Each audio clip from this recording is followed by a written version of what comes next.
Nous sommes la moyenne des personnes que nous fréquentons. Avec Génération Do It Yourself, je vous propose de rencontrer ensemble des entrepreneurs, sportifs ou artistes qui vont littéralement faire exploser notre moyenne.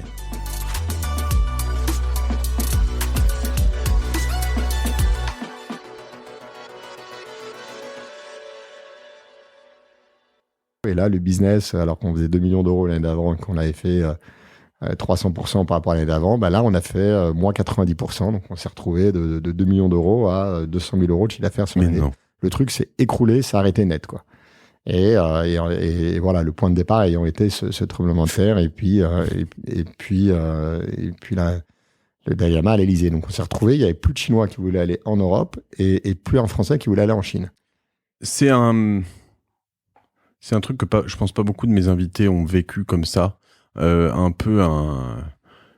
suis pas très angoissé, mais tu vois, on parlait un peu juste avant de nos business respectifs. Je t'expliquais un peu Causa Vostra, comment ça grossit. Je te disais, l'année dernière, on a fait 50% de croissance, etc., etc.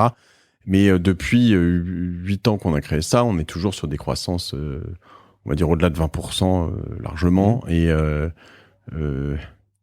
l'angoisse que tu peux avoir, c'est de te dire, il y a un jour où ça s'arrêtera. Ça se trouve, je serai plus là, ça se trouve, mais il y a toujours un jour où toutes les boîtes ne font pas qu'une croissance éternelle, tu vois.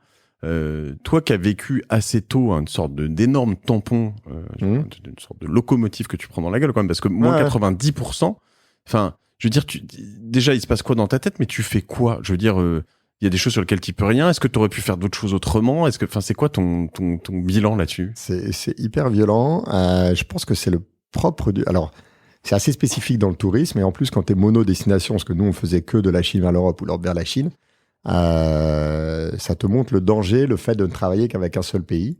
On avait un de nos actionnaires, Francis Reversé, qui avait connu le même truc au Brésil quelques années d'avant, et qui nous avait dit, en fait, t'as pas 40 alternatives, quoi. Soit tu fais le dos rond, tu fermes tout, puis t'attends que ça passe, soit tu fais autre chose. Et voilà. Et moi, il y avait Alven qui venait de nous confier, d'investir 2 millions d'euros dans la boîte. Et donc, on a analysé les différents scénarios. Et en gros, il y avait 3 options possibles. La première, c'était de réduire énormément toutes les équipes, de faire un peu le dos rond, d'attendre que ça passe avec l'Expo universelle de 2010. Donc, on se disait 2 ans après, ça devrait repartir. Mais un peu violent, néanmoins, en n'ayant rien à faire pendant 2 ans. Deuxième option, si on avait dépensé quasiment 1 million sur les deux, c'était de rendre à Alven le million qu'on n'avait pas cramé et puis de les remercier et de fermer la boutique. Et troisième option, c'était de leur proposer de faire autre chose. Donc, leur demander s'ils étaient prêts à nous suivre sur une nouvelle aventure.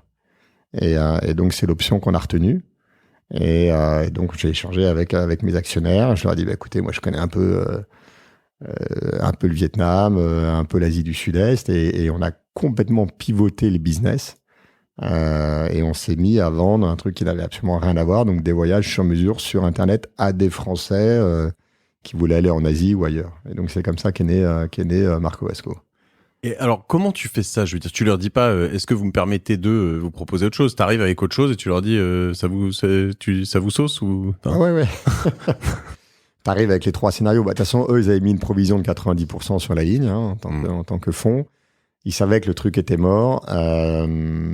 Et puis, je pense que pour le coup, il y a toujours eu énormément et ça, c'est essentiel dans une relation avec les actionnaires, mais de confiance et de transparence. Et je pense qu'en fait, quand cette relation, elle est solide avec des actionnaires et qui pensent que vous êtes câblés pour faire des choses, ils sont tout à fait comprendre qu'il y a que ça venait d'un élément externe et que ça valait le coup de tenter sa chance, quoi. Et donc, ils nous ont dit, écoute, si tu penses qu'il y a une opportunité, vas-y. Et clairement, il y avait une opportunité. Mais c'est marrant parce que c'est pas du tout une opportunité qui est liée à des études de marché qu'on a fait pendant des mois. C'est juste que ça a été forcé. On n'avait plus rien du jour au lendemain. Et donc, on s'est dit, comment on se réinvente, quoi. Et donc là, on a passé des nuits blanches avec un de mes collaborateurs qui est devenu mon associé après, à essayer de trouver toutes les options possibles de tout ce qu'on pouvait faire pour y arriver. Et puis, mais vraiment, quand je dis nuits blanches, on est effectivement, ça crée pas mal d'angoisse, de stress. Il y a une vingtaine de collaborateurs.